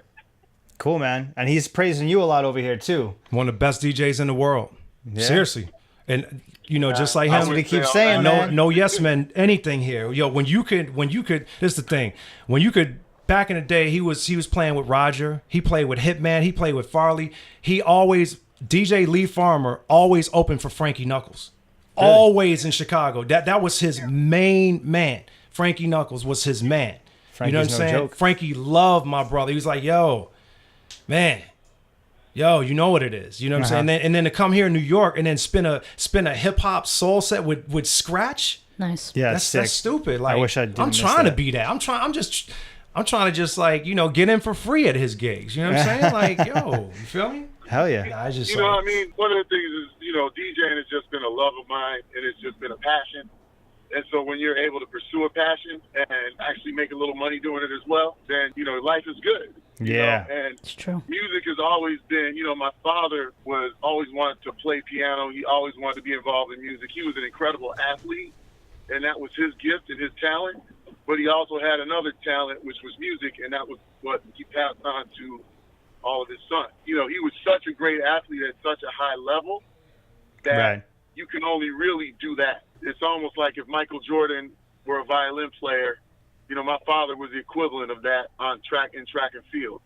And so, music was something that he didn't have really enough time to pursue, but he had the talent. And so we pursued that as his son. Sounds like you got a very good a good push towards the music with your father. A lot of parents don't appreciate that or don't accept that from their children, and they're like, "No, go to school or do this or do that. You got to get a real job." That's cool that he had your backs and support for that. And Mom, both of them. They're just like, yo, this is what you want to do. You love it. Hey, do it. Well, there was a little bit of pushback. Of course.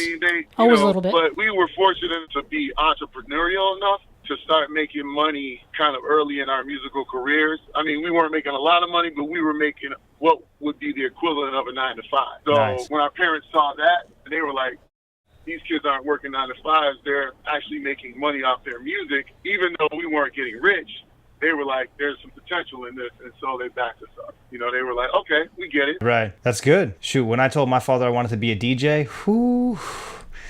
he was not happy. Yeah.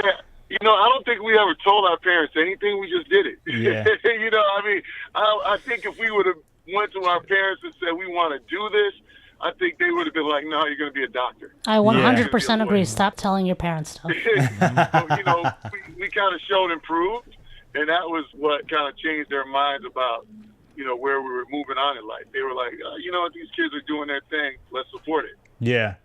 That's good, man. That support is important for sure. Well, cool. Yo, thank you very much for chiming in. We really appreciate you calling. Man, you know, the record with Fat Man Scoop is a blessing. It's a dope record. My brother is super talented, and it's time for the world to see that. And for sure, man, hopefully you guys can get the press out on it. Word. Oh, definitely. We really appreciate it. We're all about helping out where we can, man. Cool. Thank you. No, thank you. Hey, bro, have a good night. We appreciate you calling in. Okay. Thanks, Lee. Peace. Cool. Word. Mission accomplished. Cool. After all this success, you're probably one of like the few people I've heard say, I still need help, you know?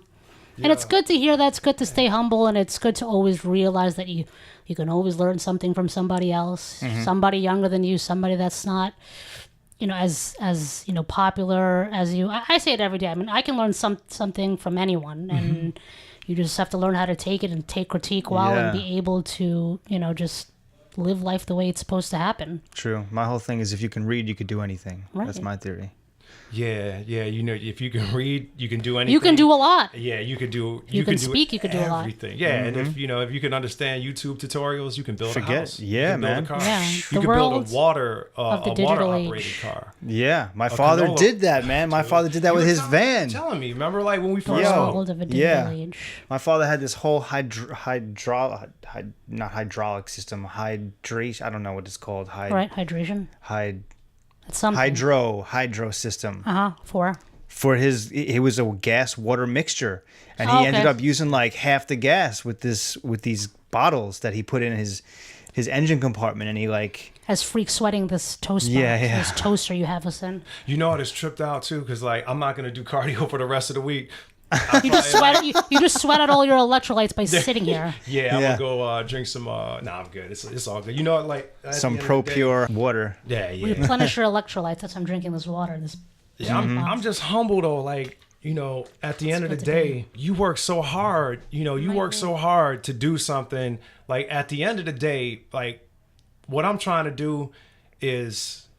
Okay, if I make a hit record, that's cool. I'm just trying to make something like Freak Somebody. There's a big shout out to Liam, who's 5 years old.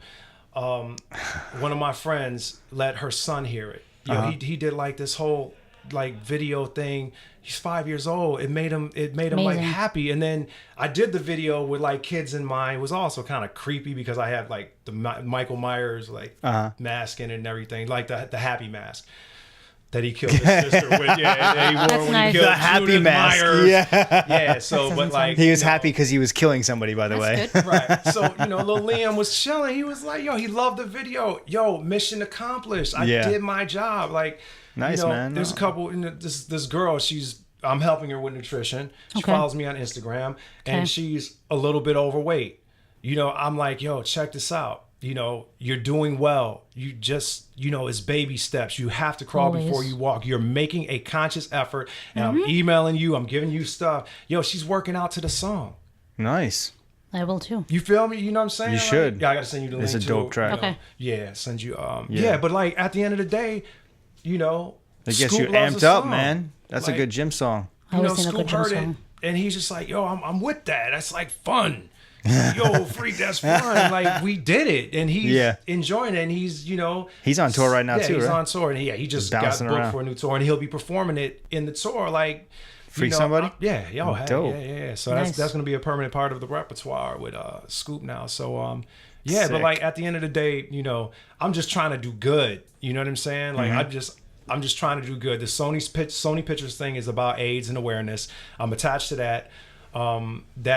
That happened as a result of just hard work, no sleep, determination, actually no caffeine, no food, nothing, caffeine. Not even. I brushed my teeth once in 3 days. I think at that point I was just like, but I did 500 push-ups, 200 pull-ups, and 1,000 crunches in that time. That was my food.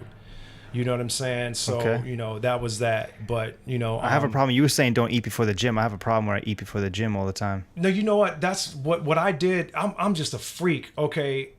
what I always challenge myself to see how like disciplined I can be. You know, this whole vegan thing was I have a little cute challenge. You know, it is a challenge. I have this cute little dog. We've had her name is Sasha. She's a King Charles Cavalier Spaniel, and she's like the dope. Yeah, she's like the dopest thing on the planet. You know what I mean? And you know, she adores my family. She sleeps with my daughter, protects my daughter at night when she goes to bed. She's like right there. Yo, she's how old is your daughter? Dope, man. I'm sorry. Oh, she's 7. 7? Yeah, 7 going on 30. You know what I mean? And, 7 going on like 18. But make a long story short, you know, I look into Sasha's eyes, and I didn't want to eat animals anymore. I was just like, you know what? I'm not doing it. You know, I'm just not going to eat animals. You know, I hear that a lot. Why a lot of people stop. I feel like that's like the main reason almost. Yeah, I hear that a lot actually. Yeah. And you know, it's just like beautiful, gorgeous. Oh, look at that! What I'm saying? Look at that face. And and this is the thing too. I taught her how to catch a football. Very nice, very cute. With her paws, yo. Yeah. So like, I mean, you know, they teach them young. They say that, you know, pigs are more intelligent than dogs. I've heard that too. I don't want to. Pigs are crazy, man. I had a pig when I was a kid. Yeah. God, they're nuts. So you know what I'm saying? But it's also a discipline thing, yo. How disciplined can I be? How disciplined can I be to have the opportunity to go to LA to record in Hollywood for a few days, be put up, you know what I'm saying, and not cheat on my wife? When I'm around, you know, all the prosthetics, all the, you know, I'm not going to say they're more beautiful than my wife, but like really, really beautiful women that their job is to be expert at putting on the makeup and the eyebrows and go to the gym every day flawless. Yeah. You know what I'm saying? How and being an expert at seducing people. Dude, how long you been with your wife for? 10 years. 10 years, nice. It's a long 10 time. Great years. And yo, is that 10 years of marriage or 8 years of marriage? 8 years of marriage? Yeah, nice. But prior to those 2 years that we dated, we were friends for a year and a half. Okay, that makes a big difference. Because I courted her for a year and a half, like the I Love Lucy, like 1950 day. He said courted. He's so old school. Saying, My parents say that. You know what I mean? I'm like, yo, that is why. He put in work. Yeah, I put in the work. He put in and work. So did she. You know, we got to know each other on a human level. And like the thing is, she enjoys the music thing, but she doesn't care. She's a stylist. She does her thing. Nice. You know, she runs one of our businesses. Like, she's a career woman. She's got her own thing. You know, she just wants me to be happy. She's like, yo, I trust you. We have trust. We have a daughter. We have a family. You know, we have a bond that can't be broken. You're not an idiot. You're not going to go out, get high, you know, slip, fall, and put your, you know, something in somebody. You're not going to do that. You know, you're focused, you know. It's amazing how that can be an excuse too. I was too drunk or something and I woke up and it was there. Now, don't get me wrong. When I was touring and I was single, you know, I wasn't like the man or anything, but you know, you travel to different countries and you know, you meet people and you have friends and have a little you fun. Frequent, you know, those spots reoccurringly and you know, you get to know people and blah blah blah. But like at the end of the day, how disciplined can I be? Can I be disciplined to cut like alcohol out? You know what I'm saying? Can I not smoke weed when I'm in a room with like everybody who's smoking weed and cool and like, yo, I'm an advocate of marijuana. I don't advise anybody to put any smoke into their lungs. Now a nebulizer with like, you know, essential oils, yes. You know what I mean? Because those are vapors. So I was actually looking into that, like vapor that is actually good for you, like with vitamins and stuff. But I went to like different vapor shops and they said they don't have anything like that. It's only nicotine or it's a different vapor. Yeah, it's a totally different vapor. Because I was actually thinking about that stuff. Because the oil turns into vapor. Yeah. So you actually she'll put you. She knows she'll put you on that whole. You can go to like GNC, but there's also like the health food stores that probably sell it a little bit cheaper. It's essentially you're putting the oil into this thing that kind of heats it up, and then the fumes come up. So you're not actually breathing it in like your vaporizer. Apparatus on your mouth, and you're. So it's you're just inhaling. like smoking a vaporizer, but you're using essential oils. It's mist. So you're putting like just say right. Peppermint oil, or you're putting, you know, chamomile. Your chamomile with you do that before you go to bed. Conch. You know what I'm saying? Like, you know, catnip. They have everything, like all types of herbs that you could just inhale. Yeah, I was really interested in that stuff. And every vape shop that I went to, they're like, oh no, that doesn't exist. Yeah, because oils. You can't vape good stuff. So that's what's up. No, I'm glad that you said that because now it's intriguing me again on it. Jay shook you up, yo, man. You know, but like, I'm okay. I know a little bit. Yeah. That's dope. You know, just as much as I do, if not more. No, you know what though? But I didn't get to the competitive level That's like, yo, That's not healthy. Nuts. That's not healthy. Yeah, no joke. You still got no joke. That's nuts though, to like, yo, to Very go. modest. That's dope. That's like admirable. I'm so like because- old school. I'm very modest. I don't go to the gym with like, I'm like never half naked. I'm always like fully clothed. I've never had that mentality to be like, just because I'm in shape to show it. Maybe that's just because I'm humble. I don't care to. Nowadays, I think it's just they're just too into themselves. Narcissistic. Like, Yeah. It's just Like they're narcissism. full. I still work out, like I said, with an iPod and headphones. I don't bring my phone into the gym floor. I just don't feel like that's what the gym is for. If I wanted to do that, I'll do that. You know, when I have the time to text people. Now it's like you don't go to the gym unless you like show it online. Oh my god! It just seems so like many it seems people like I would doing never go to the selfie, gym. It seems like I'd never be at the gym lifting, because I and never I show don't it. know, yeah. You know, it's just working out and nutrition is just like anything else. You work hard, you be disciplined, and you know things will happen. You don't have to prove it to anyone. If you could, you know, do it, then do it. I don't feel like I have to show it. Yeah, I commend you and applaud you for that. My thing was, you know, I was always the smallest guy in the gym. I was always the smallest guy, and so I had like a complex. Right. You know, whereas that, okay, you know what, me being the freak I am, the discipline, the maniac, the freaking maniac I am, I got myself to like 190. That's a lot.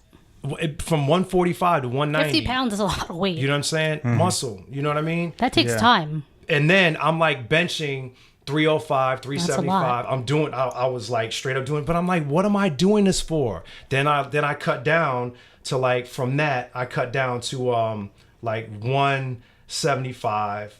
And then, I was just like, but why am I doing this? You know what? Now I'm like 152. Actually, I've been cleared to go back to the gym. So I start Monday. Very and I'm nice. just like Bruce, I'm on the Bruce Lee regiment now. From now on, I'm like, yo, gonna do this whole Bruce Lee thing. You know what I Nice. mean? So I don't even adding, like, yeah. martial arts into it. Is that That's what you're trying to cool. say? Yeah, that's what's up. As I got older, I I dig that realized stuff, there's a too. lot of different ways to be healthy. It doesn't have to be like bodybuilding all day. Like I just started Yeah. doing yoga, which I love. I never thought in a million years I'd do it. I've been doing cardio kickboxing, which I That's really cool, like. too. oh, that's dope.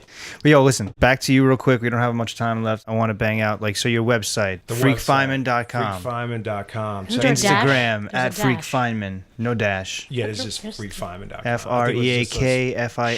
FREAKFINEMAN.com. Freakfineman.com. Check out that track, Freak Somebody, featuring Fat Man Scoop, out now. Batman Screw. Oh, Oh, there's he's no joke, man. And he's still just touring, doing his thing. You can find that track on everywhere, right? iTunes, Amazon, MP3. What is it Tidal. on Yeah, we Pandora? got accepted by Tidal. Very nice. No, you know what? Actually, Pandora rejected the record. Ah, Oh. But Spotify is like banging it. You know, yeah. We're good. You know what I okay, mean? so Like check it out on Spotify. Spotify. You know what though? Pandora, Add it their to your playlist. curator, they just didn't feel that it was, not appropriate, but they just weren't feeling it. But you know what? Hey, at the end of the day, I'm not mad at them. Word. Because the next single that I'm doing is a song with a featured vocalist that is pretty well known, and so Nice, man. that will be And the that's second going single. under Freak Feynman as Yeah, well. this the I'm not working on an album at this point, but I have maybe for my project written and done, demoed and put away in a catalog, maybe say 83 songs. Damn, Songs, not dude. tracks, songs. And then I have Like another fully maybe finished song. 112 tracks with like chants. I have a song that I just wrote for Dougie Fresh, got a song that I wrote for Chance the Rapper, got a song that I wrote for Tori Kelly, got a song that I wrote for Neo, for John Legend. So I'm just like writing these songs in their style, you know what I'm saying, with my partner Randy, and we're just putting them away. And then, we're starting slow and steady wins the race. Scoop is behind us 100%, the biggest voice in EDM. Dope, man. You know what I mean? So he lent his talents to this, and he's also part of my whole movement from here until, he's mentoring me and showing me and directing me in the right way. And I just want to work with dope people. You know what Yeah. I'm saying? I want to work with really dope people. And the tracks that I do, I want to work with the legends. I want to work with, dude, of course, Scoop, you don't get more legendary with Scoop. Then No. secondly, is Dougie Fresh. Right. Like, he's incredible. Dude, I want Slick Rick. You know what I'm saying? That's like, dope. I want my party records to be with them. Like, because I don't want anybody to forget where the turn down for what's came from. Right. They came from these brothers, you know what I'm saying? They came from this movement. They came from that energy. And so me still being a fan of all of them, DJ Snake and all, Lil Jon included, everybody, I just want those cats to start getting checks. Yeah. Because, you know, as hip hop really progressed, Scoop and Dougie Fresh, they reinvented themselves well, you know, but it things took off in such a way whereas that some of those guys were forgotten. Yeah. But Well, they're it's the like, predecessors, remember man. when Missy Elliott came out in the football halftime Right. with Katy Perry? Sick. And everybody was like, "Oh my God, who is this new girl? She's gonna do so good." Everybody's Right. like, "What?" All the older This was- cats are like, she's been out. "Yeah." I think Yeah. she just got honored on Monday, right, at the Hip Hop Awards, or Yeah. did she perform on it? I think she was honored, right? I think know. she was honored. She was honored. Lil Kim was honored. Little Kim was definitely honored. I think yeah. SWV was honored too. A long time though that took for them to get. Hey, Honored. But yo, Good for them though. thank you very much for coming Thank you through, very man. much, It's been nothing but a pleasure. Yo, thank you and both. appreciate it. Yeah, I'm Thank really, you. I'm really happy. Seriously, from the bottom of my heart, you guys always hit me up. Nah, man, we're Of just course. appreciative for you being here. And you'll be the 28th. And we're looking forward to what else you're coming out with, Yeah, man. we'll kick it on the 28th. Yeah. Yeah. So Cool. yeah, I'll be there. I'll let you guys know about that too. Holla at Bill. Word, yeah. Make Later sure on the week. anybody listening, check out Bill. It's going to be at the Output. In For sure. Brooklyn. Hell yeah. Yeah, 28th. That's going to be a sick tour, man. Crazy. Him with Richard. It's gonna be really dope. And they've been a powerhouse for 2 decades, man. Yeah, Think it's about nice. it. Like they've been shaping and molding like the 8 tracks. You know what I'm saying? They've been like, dude, there's so many people. You know, I think Qbert and Bill were kind of like at the same time, but 8 track, you had him like come up under like those 2 guys. You know what I'm saying? Yeah. It's like, dude, this whole movement, even like the hard house. Bill and Rich, they're like legends to me. Dude, like the hard house stuff they were doing with CZR and that whole, Rick Garcia. Remember those songs? Dude, that built EDM. That built like Future House, dude. That Chicago Booty House and stuff. Dude. That's- Fast Eddie? Son, remember that Cool Rock Steady, dog? Like, Yeah. man, never forget the people who paved the way for us Influenced. to be there. Hell yeah. Big shout out to them. Again, big shout out to Tommy T, because without him, I would have known about you, man. Tommy T, Tommy T. NYC, one of the dopest DJs. Holla, Word. holla T. He's just mad cool people, man. Yeah. But yo, thanks again for coming out. And pleasure. everybody look out for this dude and his next singles that he's dropping. Yes. Bro, thank you very much. Thank Respect, you. respect, Peace. respect.